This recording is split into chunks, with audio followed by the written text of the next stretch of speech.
Here's a question. Do you like ninjas? Specifically, mystical ninjas? We're here to step back in time once again for our vintage video game video series, this time looking at Mystical Ninja Starring Goemon.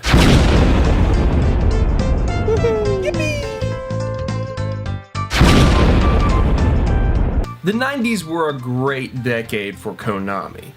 They were blasting some home run hits with their series Castlevania, Metal Gear Solid, arcade hits like the X-Men arcade game, Teenage Mutant Ninja Turtles arcade game, and even bringing in an entirely new dynamic to video games in the late 90s with Dance Dance Revolution.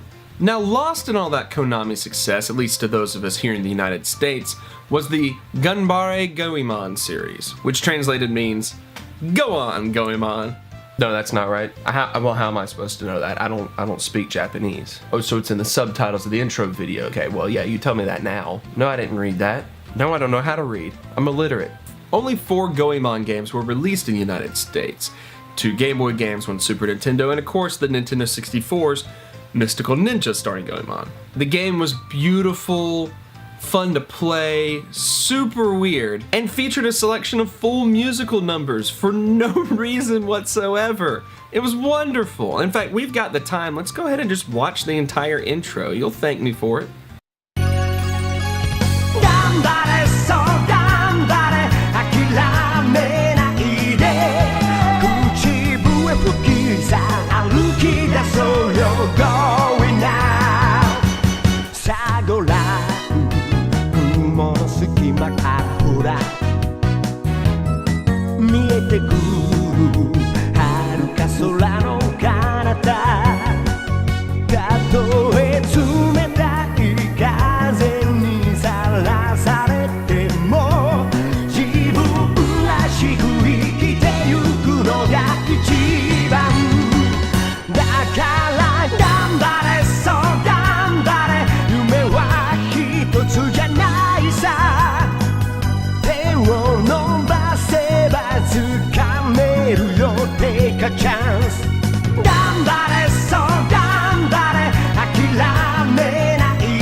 Mystical Ninja was a 3D platformer, for some reason billed as an action RPG, even though there were really no RPG elements to it at all. It was set in feudal Japan and followed the adventures of a spiky-haired ninja named Goemon, based on an actual historical figure named Ishikawa Goemon. Ishikawa Goemon was a Robin Hood type noble thief character. He robbed from the rich and gave to the poor, and at the end of the story was boiled alive for his crimes.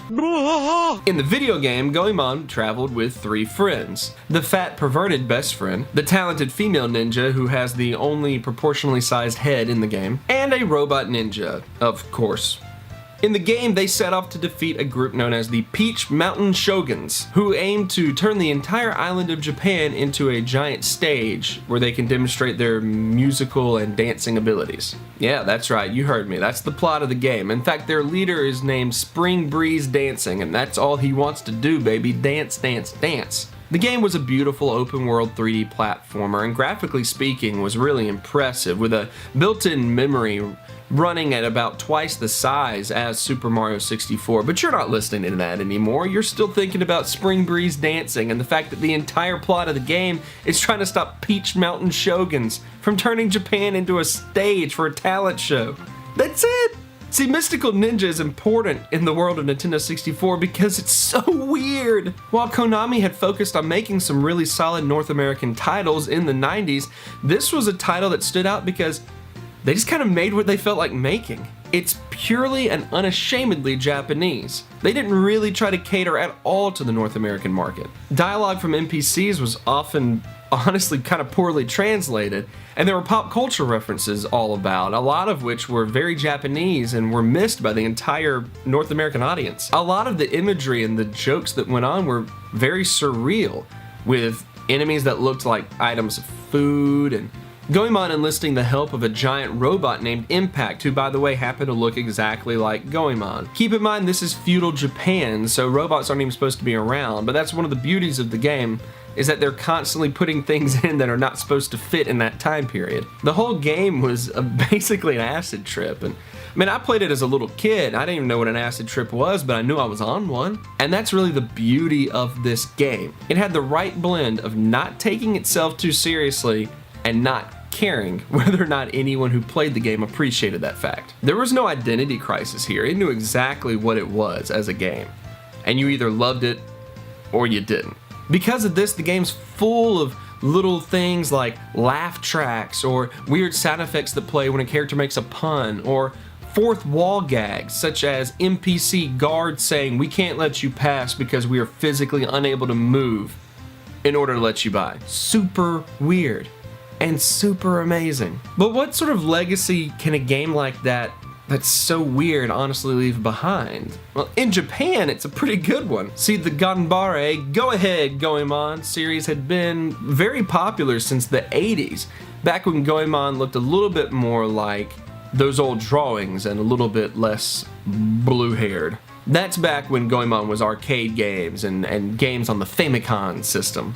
In fact, the series was a big enough hit in the 90s that it warranted a couple of anime specials and a manga series that ran from 91 to 98, kind of coinciding with the release of every new game that came out. But the US, as you can imagine, was a little bit different story. Not all Goemon games had been released in the US up until that point.